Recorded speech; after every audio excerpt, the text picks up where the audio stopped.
Hey guys, welcome to the Mama's Legacy podcast. I'm joined here with PresiHardens today. Hey guys, how are you doing? It's good to be back. Always a pleasure to have you on. So we just have two questions to start off on this one. Then we have a bunch of topics to talk about, specifically with the Nets and Lakers. But our first question here is from Chris. What teams concern you right now, also known as teams that you think have higher expectations that they can't reach? I believe the the Miami Heat are actually that team. I think the Heat are not the top two teams in the East this year. I think the Sixers are better than them, and I think the Nets are better than them. And Oladipo's kind of a black hole for them. I think he's going to be a black hole for them come playoff time. I know well, he's had some decent moments in the playoffs, but he's never been that guy. And I don't think the Heat team last year were frauds at all, but I do believe that there's a different dynamic with this team this year. And I believe that they're going to get beat in the second rounds. What do you think, Prezi? Yeah, I gotta agree with the Heat, but that's not the team that I would pick. But I think that what you said about the Heat is 100% accurate, and what you said about number one, Victor Oladipo has been for them. I feel like the cloud. I feel like the fact that the trade happened so recently, sort of clouding their vision about how Victor Oladipo has been playing. They kind of want to sugarcoat on what he's been doing, but he just straight up just hasn't been good. You can talk about defense all that you want, but at the end of the day, we're not. We're in a era of the game where it doesn't matter the defense that you play. If you're not scoring efficiently, you're still a negative to the team. And Victor Oladipo's defense isn't even that good to make up for the fact that he's been shooting terrible on the offensive side of the ball. And so, yeah, like you said, Victor Oladipo is going to end up being, like you said, a black hole for them come playoff time. But my pick personally, I think it would be the Portland Trailblazers.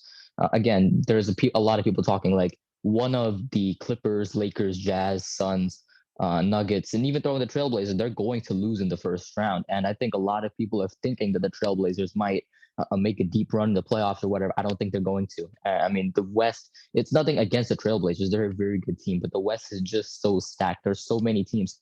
It seems like just about any of the 8 teams in the playoffs can take each other to a really deep 6-7 game series. And I just don't see the Portland Trailblazers surviving that gauntlet very far. And they might make it to the second round, but I think the most likely ending for them is in the first round. All right, so I think then this would you could elaborate more on this with a second question from Not Nope. What teams do you think will surprise us in the playoffs? I'm going to let you take this one head on first. I think you can talk more about these West teams. I think as far as teams that could make a surprise in the playoffs, I think it is the Denver Nuggets. I think actually no, I don't know if that's as much of a surprise anymore because of the fact that they did add Aaron Gordon at the trade deadline, and because of that, they are now a more well constructed team to sort of make a deep playoff run. But Denver or maybe the Utah Jazz. I think a lot of people are counting the Utah Jazz out because for some reason they're just not taking the Jazz seriously. I think the Jazz are really dangerous with the way that they play. Yes, 3-point shooting is not something that you can rely on in the playoffs, but I think the way that the Jazz have been playing and the fact that, they've just been dominating teams so far, as far as just their record and also just the way they play, I think they can really make a deep playoff run. I think a lot of people, despite the fact that the Utah Jazz are the 1 seed, I think they're really counting them out. And I think they can make run to the conference finals, unless of course something happens where like the Lakers get the 8 seed or something, and then they have to match up with them in the first round. That's the only way I don't see them making a super deep playoff run. I'm going to disagree with you strongly on this Jazz point. I think Rudy Gobert's going to be kind of a black hole for them. Now, for the reason he's going to get fouled out, he's going to get fouls like crazy. And if he gets fouled out, their center depth is not that scary at all. And I think they can just bully in the paint. After Gobert, there was nobody really that can defend in the paint. I mean, Donovan Mitchell, he's going to tear up. He always does it in the playoffs. He's been doing it. But Conley disappeared the playoffs a little bit last year. He's playing better this season than he did last year, but I'm still not sold on Mike Conley and what he can bring to this team. I think he'll be a solid player, but I don't believe he'll elevate his game. So I think the Jazz run will depend on if Gobert can stay in the game. I think that's going to be more of the Jazz make or break.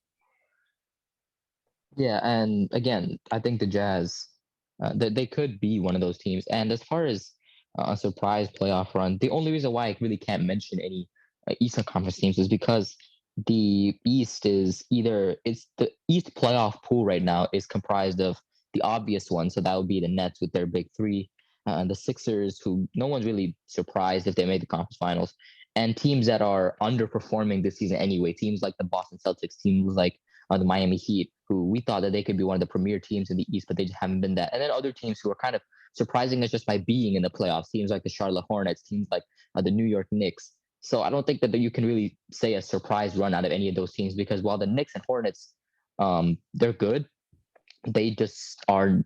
They're pretty much a surprise by the fact that they're even there.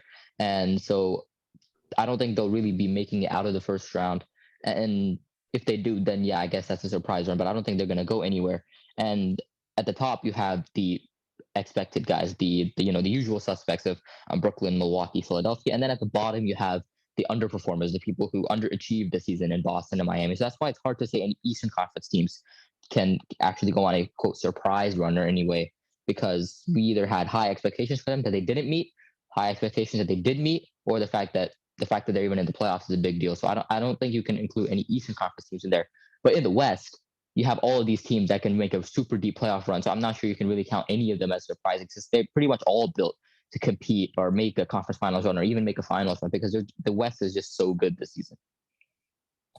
I definitely agree with that. I think there is not really any surprise teams except for the surprise teams that are in the playoff picture that really shouldn't be. New York Knicks are them 100%. I think they actually have a chance to get out the first round, and I think that's going to be my pick for the surprise run, because Julius Randle playing out of his mind. Derrick Rose, we have yet to see what he can bring to the playoffs in his recent years, in which he's been playing out of his mind. Well, not out of his mind, but been playing like a solid guy. Quickly coming, he can come in. He's like a steal. I think he can really elevate the Knicks game, and I think the Knicks can make it out the first round, depending on who they get. I think as long as the Knicks don't get the Nets or Sixers, I think they can make it out the first round. So I guess they'd be my surprise pick. But for our first main topic of the night, very recent, and I'm very happy about it. Nets versus the Lakers. Should the Nets be concerned, and will they even be in the finals? I'll take this one on first since you went the last one. The Nets should be concerned. I think they should. Now, I know that James Harden did not play that game and that Kyrie got ejected, but it showed a lot of this team, because, I mean, even KD was still playing. He played a solid amount, and he did tear up, but we didn't have Kuzma. We didn't have Anthony Davis. We didn't have LeBron. Wesley Matthews is still recently coming back from an injury. Dennis Schroeder also got ejected. We somehow pulled out of that game. THT played pretty well. He had a double-double. I think it was 17 and 10. Harold played another solid game. So I think I feel like it was more. I feel like the Nets should be concerned right now. I think this shows that the 76ers could possibly beat them come playoff time. With the way that the Nets played last night, it looked like nobody had that much heart, except for Kyrie, who got ejected. But I mean, what are you bringing the team if you get ejected like that? I mean, you might boost a couple morales. I know KD was on a minutes restriction that game, so that might have taken away a little bit. But this Lakers team, we had nobody available, and yet we still won by 25. So I think that said a lot about the Nets bench and the Nets depth. What did you take away from the game? I think there is some things that are worth being concerned about. It's not like I would say, oh, this game doesn't count at all. Every game counts. And I feel like both sides in each of their respective losses had something to take away. When the Lakers lost to the Nets in February, they had something to concern about. They had something to adjust, and they did that. They worked on their adjustments, and then they come to Brooklyn a few days ago and absolutely run the Nets out of their own gym.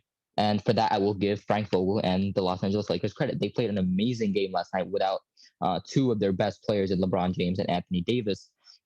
And I think as far as the Nets offense goes, there isn't really much to be concerned about. It was just an off night.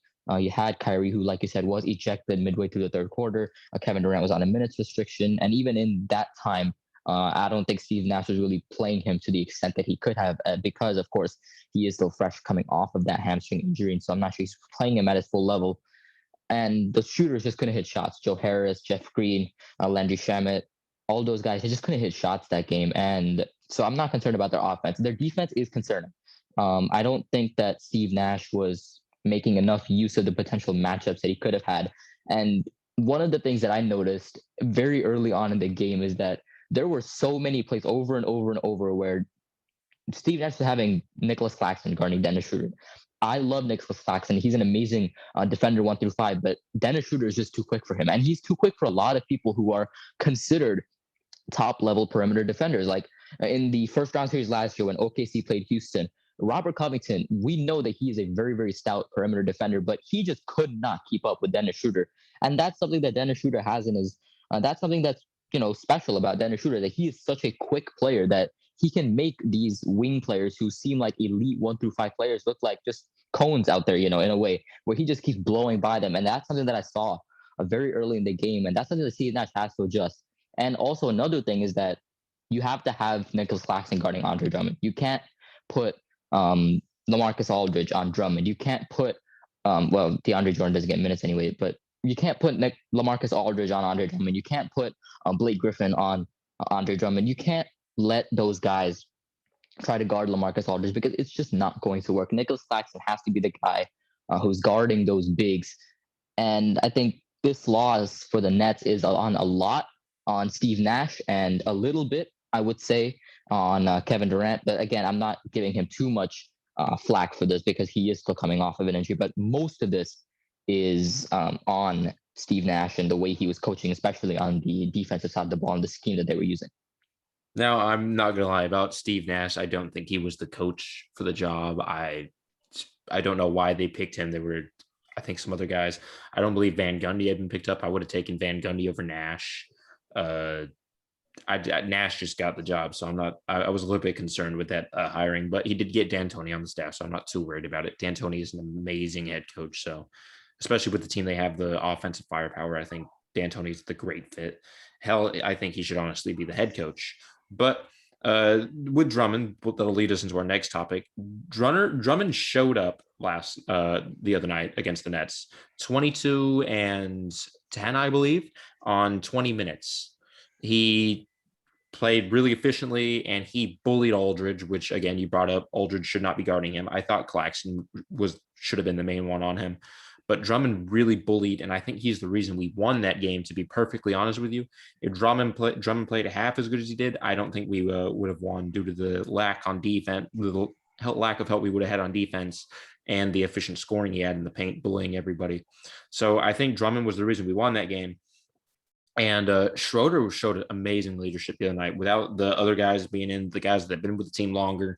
He showed up, he led that team, and he elevated everybody's game. I think that's why THT went off. And again, don't think he should have been ejected when Kyrie did. Kyrie kind of got a reach and foul and was jarring at him, but whatever about that, I guess. But I think Schroeder's showing a lot of leadership, and I think Drummond's finally starting to become the player that I thought he could be. I'm not too high on him. I don't think he's an all-star caliber player, but I do believe he's a solid center who's just been playing on bad teams his whole career. What did you take away from Drummond and Schroeder last night? Oh, not last night, the last game. Andre Drummond proved that he's a really, really high quality player. I think a lot of people were giving Andre Drummond flack for some of his plays from early in the season on the Cavaliers, but make no mistake, Drummond is still a very quality center.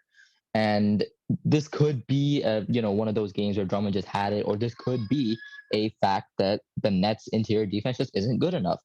I'm not sure. Again, you can't really say until you've seen Drummond play over and over against this team. And of course, you can't do that when you have one team in the East and another team in the West. The only way you can prove it is in a potential finals matchup.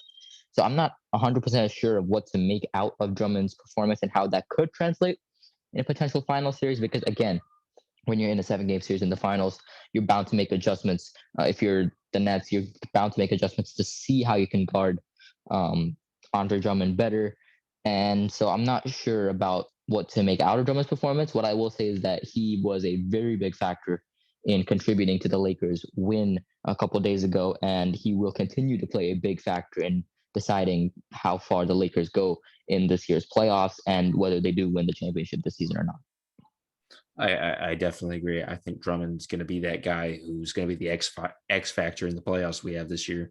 If he can play like Drummond should play, or if he's going to play half-assed and get us cooked due to the inefficiency and lack of effort on defense. So I believe that he's going to be the X factor. Our next question. I know you're a big Harden fan. I mean, your name's Prezi Harden, but let's just ideally, Kevin Durant, Kyrie, and Harden are all available. How will Durant's return help the Nets more, or will it be harder for the team chemistry to get back? How do you think Durant's going to impact this team? I think he'll definitely help them. I mean, when you add one of the best players in the league, it's going to definitely help. And you start to, I think, one of the things that people do not give Kevin Durant enough credit for is that he is an excellent off-ball player. And people were talking about how like, oh, there's only one ball and all that, but people have been giving a lot of that credit to Harden, which is deserved. Don't get me wrong; he definitely does deserve credit for switching up his play style to play a little bit more off ball. But Kevin Durant has always been an amazing off ball player, and it just amazes me that people never gave him the credit for it because he is just an elite off ball player. In his first game back against the Pelicans, he got 17 points on 5 shots. Like the fact that he's been able to take not a lot of shots and still be hyper efficient and be really contributive to this team is really nice to see. And I think adding Kevin Durant to that lineup, that's another weapon that James Harden can try to use. That's another weapon that he'll get into the mix. And when you have those guys, it's just, it's kind of like you kind of pray that they miss in a way. You kind of pray it because the gravity of all three of those guys on the same floor at the same time, Kevin Durant, Kyrie Irving, and James Harden, even if one of those three don't get a look, even though those three don't get a look off, you're going to find an open Joe Harris. You're going to find an open Landry Shamet, or you're going to have Nicholas Claxton in the paint to get a lob. It's just so many weapons, so many options that I think once Kevin Durant does get back and these guys do get a few games in to sort of mesh and get that chemistry going, I think they'll be really, really tough to beat in the playoffs. And yes, it will definitely be positive. Yeah, no, I was a bit confused with this list, but Durant's definitely going to be a positive. Again, I agree with you. He does not get enough credit for being an off-ball player. He can be just a spot-up shooter half the time, and I think he's an amazing. I mean, I think one of the top 5 best offensive players ever. To be perfectly fair with you, but Durant's return is definitely going to help the Nets scoring wise. Defensive wise, Durant's not a terrible defender. He's no all-star defender, but he's a pretty damn good defender when it comes down to it. I think he elevates his defense come playoff time. I think the whole team will. I think James Harden gets hated on a bit too much come playoff time due to the couple bad games he's had, which I will admit he has had quite a few, especially that Game 7 against the Spurs. We all remember that. Yeah. We won't talk about that too much, but I think Harden needs to. I think Harden will elevate this year. He's playing a completely different play style. Well, not completely different, but he's being a great felicitator for this team. He's a pass first guard now. Kyrie, I think Kyrie's going to come back. He's going to look like 2016 himself. He's going to be playing more off ball. I think Harden's going to be the primary ball handler come playoff time, and I do believe Durant's going to be a huge plus when he comes back fully healthy, because we saw what he did to those Raptors when he came back. He wasn't even fully healthy. He came in and he was tearing them up. So I do believe that Durant's going to be a huge bonus. Now, yeah, and sorry. No, go ahead. Go ahead. Okay, yeah, and another thing that I think doesn't give credit enough is when Harden actually does well in the playoffs. Harden had an amazing series against the Lakers, but I don't see anyone talking about that. Like in that series where they did lose for, obviously they lost, but Harden wasn't, in my opinion, any part of the reason why they lost that game. That series. The reason why they lost that series was because of Westbrook, first of all, just being not good at all. And the Lakers' defensive system, the way that they did double team Harden, the way that they did run the shooters off the 3-point line, didn't give them any 3-point shots. It wasn't Harden playing bad. Like he was getting double teamed each game. It still averaged around like 28, 29 points per game. And I think you have to realize that the weapons that Harden has right now in Brooklyn, he never had in Houston. He never had like 2, 3, 40% 3-point shooters in Joe Harris. Landry Shamet is right up there too, around that 40% mark. And of course, Kyrie Irving and Kevin Durant, both of them hyper efficient from 3 as well. And so, I mean, think about it. The best, I think, 3-point shooting co-star that he's ever had is Chris Paul in 2018 and 2019, where Chris Paul is a good 3-point shooter, but he's not 40% good. And of course, you had 2 non-shooting stars around him in the other years in Russell Westbrook and Dwight Howard. And so I think when you give Harden the weapons that he has now, forget Kevin Durant and Kyrie Irving. When you give Harden the shooters that he has now, a 40% shooter and Joe Harris, around 40% shooter in Landry Shaman, around 40% shooter and Jeff Green, who he was also on the Rockets last year, but now he's shooting better from three this season.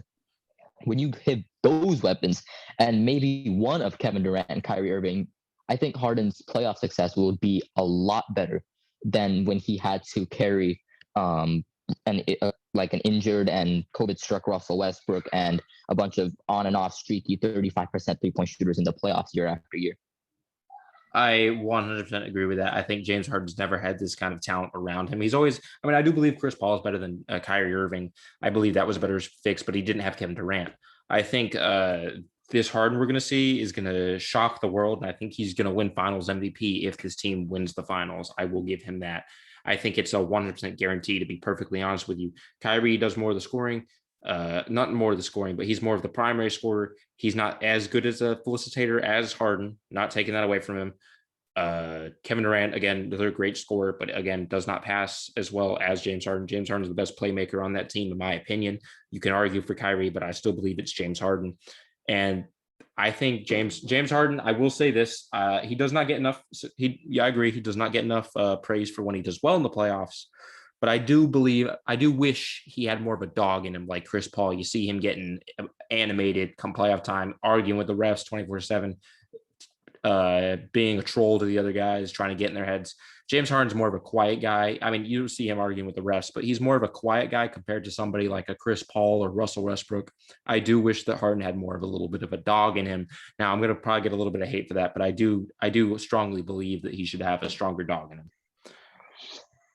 Yeah, and again, his aggressiveness and his leadership ability is something that has come into question, and there's a good reason for that. You know, he has been a little bit lacking in his leadership ability, but some of it is because he has also played with very vocal leaders, Chris Paul and Russell Westbrook. Those are some of the most vocal guys in the league as far as leading a team and just being that guy who's gonna facilitate the offense, just sort of tell everyone what to do on the offensive side of the ball, and even on the defensive side of the ball if you have a guy like Chris Paul. But Harden, now that he's in Brooklyn, a report came out a couple weeks ago from, I think it was on the Woj podcast, of the fact that Harden has come into Brooklyn. He has taken up that leadership role because from before Harden came there, that locker room was, from quote of that podcast, a very quiet spot. That was very quiet. There wasn't a lot of talking around, not a lot of discussion, because when you have Kevin Durant and Kyrie Irving, they're not the most vocal guys. You're going to have a little bit of an empty, quiet locker room. And now that Harden's there, he's really taken up that role of being that vocal leader that sort of gets everyone going and, does the leadership job that he hasn't really done before. And it's come to the surprise of even the people in the Nets organization. And I think that Harden always had that in him. He just never really had to show it or decided to show it because he was playing around these other alpha dogs in Chris Paul and Russell Westbrook. Now, I do think he's a great leader, but when I'm talking about like animated on the court, I like getting the team high top. He plays a little bit like Kawhi on the court. He just lets the game do the talking, a little bit like Kevin Durant too. Does not talk very much on the court, lets the game do the talking. I'm talking about I wish he was just on the court yelling at guys, trying to boost everybody's morale on the court. He's a great leader. I will give him that. Behind closed doors, he'll tell you how it is. He'll help you how he can. I think he's an amazing leader, one of the best leaders in the NBA, in my personal opinion. Because, I mean, you take some of those Rockets teams, you take him off of it, I don't think they run as far. I don't think they have as good as a record because he's carried this Houston organization for the longest time. I live down here in Houston, and it's always James Harden this, James Harden that when he's around. So I think he elevated this team's game. I think he's an amazing leader. I wouldn't put him maybe top. I'd put him maybe at the top three. I think Chris Paul, I don't think he's a Chris Paul leader, and I don't think he's a LeBron level leader, but I believe he is up there. So that's not what I'm concerned. I just want him to show it more on the court, not just as much behind closed doors. Has come into question due to some of the recent performances he's had where he's kind of he's been in the back corner. But I believe he's going to be an amazing leader for this team come playoff time. I think we're going to see a new James Harden. Now, our last question, it's more of a fun thing. Besides the Nets and Lakers, what do you think the finals prediction could be? Take those teams out of it. They're no longer in the league. Who do you have in the finals? I'd probably go with the Denver Nuggets, and I think I would go with the Philadelphia 76ers. It's a very basic pick. I don't think it's the spicy ones of maybe going with the Miami Heat out of the Eastern Conference or something like that. But I think when you do take those two teams out of it, that's probably the best option because, again, like you said, Utah have a lot of holes in their game that could leave them unprepared for playoff situation. Again, the Suns are a very inexperienced team as far as the playoffs. I think pretty much their most of their core is, or at least Devin Booker himself is not a playoff experienced guy. Of course, you have Chris Paul, but he himself has had his fair share of struggles in the playoffs as well. And I don't think that that team is quite there yet as far as going all the way into the finals. Every single team, I think, has their issues, but I think Denver, with them, they already have multiple seasons of playoff experience. They already have guys who have proven to elevate themselves in the playoffs. Jamal Murray has played like an all-star in the playoffs. Nikola Jokic, he's already playing at an MVP level, and he's proven that he can elevate his game in the playoffs. You have Aaron Gordon, who he's been a great pickup for this team, and you have other veterans on this team, guys like Paul Millsap, guys like Will Barton, veterans who can come in and do those role-playing jobs for this Denver Nuggets team. They're a very well-built team, and I think if there wasn't a team like the Lakers with LeBron, Anthony Davis, and all those guys, I think the Denver Nuggets would be the clear favorite to come out of the West. Now, as far as the Eastern Conference goes, again, with the Sixers, you do come into question of how will Embiid play in the playoffs because he's been, for a few seasons now, he's been underperforming in the playoffs. Ben Simmons and his lack of aggression has really hurt the Sixers in the playoffs. And of course, with Doc Rivers, he has a very infamous playoff reputation with him choking multiple three-point leads as of over the past 4 or 5 years. They do have questions, but I think Embiid, Simmons, and I think just the way that the roster has been constructed, uh, I think they are the best prepared team to make a run to the finals. I think Milwaukee, you have their questions with is Giannis going to be able to overcome his playoff struggles? With Miami, you wonder, can they find that magic again to go all the way back to the finals? That does come into question. But I think in the West, it's a lot clearer as to who I would take in the East. In the East, the Sixers have a good number of holes that can be exploited by a team like Miami, by a team like Milwaukee. Whereas in the West, I think the Denver Nuggets should be, in my opinion, the clear favorites to make it out of the West if the Lakers weren't in the Western Conference. Now, I'm going to disagree with you on the Nuggets. I think it's the Clippers. And I know I'm going to get a lot of hate of this because I'm the Lakers guy, but the Clippers only lost to the Nuggets last year in the 3-1 comeback because they didn't have any leadership. They just picked up Rajon Rondo, playoff Rondo. I think they would close them out if they had Rondo on the team last year. I think it would have been a 5-game series. They would have been done. But with the addition of Rondo to help the leadership of this Clippers team, who has remained mostly the same, they've only added pieces. Serge Ibaka, an amazing defender. He can kind of shoot. He can lift that team. Kawhi's still there. As much as people want to say it, I'm a big Paul George slanderer, but in reality, Paul George is a good player, and Paul George is there too. They picked up Luke Kennard, who's a pretty damn good shooter, in my opinion. They still have Patrick Beverley there for the defensive hustle. And I think they for sure close out the Nuggets. Now, I know the Nuggets have made some additions, but this Clippers team, everybody's been saying since they got together, they need a leader. And now they have that leader. They can easily make it to the finals. Now, as far as the East goes, I have the Bucks. Now, I get a lot of hate for it. I'm probably going to get a lot of hate for it because in the playoffs, they've been focusing on Giannis a lot, stopping him because once they stop him, this team seems to fall apart. But now with the addition of Drew Holiday, they can't just completely focus on him because Drew Holiday, he's more of a defender than a scorer, but he can still score when he wants to. And Chris Middleton's still there, and Chris Middleton's a walking bucket.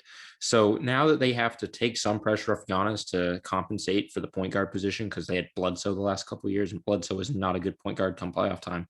I think this Bucks team is going to be scary coming out of the East. There's not very many teams that I could see getting in their way. I know the Sixers are there, but like you said, Ben Simmons, lack of aggression, lack of a jump shot, and then there's Embiid, who has underperformed his entire career in the playoffs.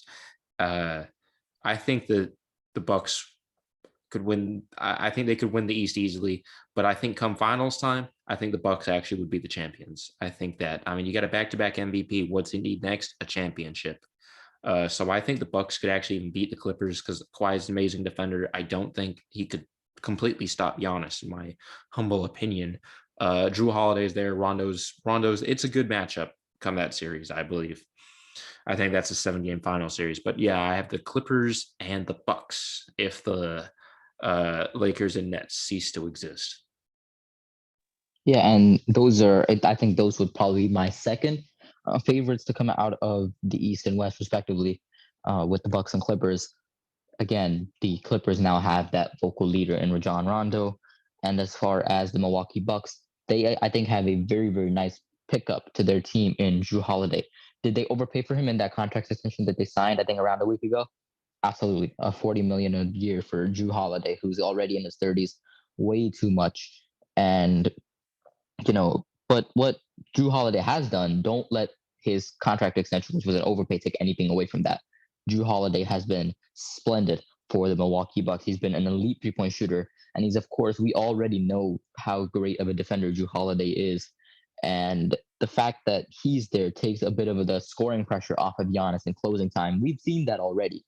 We've seen Mike Budenholzer start to not have Giannis be this guy who's running that play in closing time, which is smart. They're letting a Chris Middleton or a Drew Holiday do that. And what it also does is takes the pressure off of Chris Middleton to sort of make plays off of the dribble, because that's not really what Chris Middleton does. Coming off the dribble and doing that is not Chris Middleton's forte. And now you have a proper point guard, a proper ball handler in Drew Holiday, who's just been amazing for the Milwaukee Bucks. And while he may not deserve a $160 million contract over 4 years, he is still a very, very good addition to the Milwaukee Bucks, and he makes them an even scarier threat in the Eastern Conference. I'm going to quickly take this away from the Drew Holiday extension. Let's say they don't give him that. Drew Holiday, let's just say Drew Holiday walks. With that money that they saved, who actually comes to Milwaukee?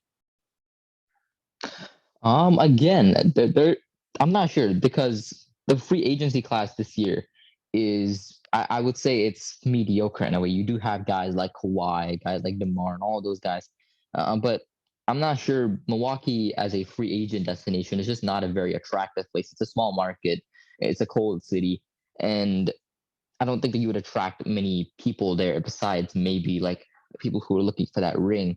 But I think if there is a veteran point guard on the free agent market or even via trade, that's where you could use that cap space to try and acquire them. If Chris Paul is available on the market, which I doubt he will, but if he is available on the market, that's when you try to make a push to acquire him. And there are all of these potential scenarios where Milwaukee could go after a player, but I'm not sure how they could have acquired someone or signed someone. But I think they could have used their cap space in a better way than giving Drew Holiday $40 million a year. But again, the Milwaukee Bucks, I'm sure they do have a plan in mind. There's a reason they're there and I am here. And so they've obviously got a plan for it all. But again, the fact that they did give Drew Holiday that much is still very, very questionable to me. I think it's going to be questionable until we see what he can do in the playoffs. If they even win one championship, I think the money was worth it. And I think because you kept Giannis there, you keep Giannis happy, you get a championship. I don't care who the hell you pay. I don't care if you have to give Lopez a max extension. But no, if they can win a championship, I think it's all worth it. But I will say this: if they don't win a championship, it's definitely overpaid and a questionable signing for that much. But right now, I'm being a little bit optimistic because I don't think anybody says, "Hey, I'm going to go to Milwaukee." I don't think anybody wants to go do that. Cold, small market, like you said.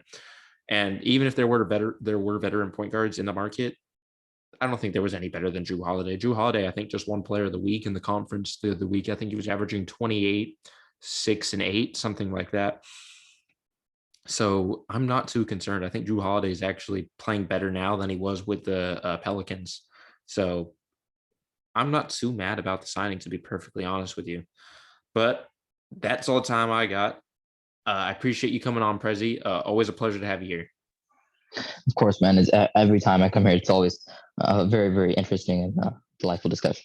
We always have some hot takes and some questionable ones. But again, I appreciate you coming in, and it means the world that you stop by. Take care, man. Of course, you too. Have a good day. You too.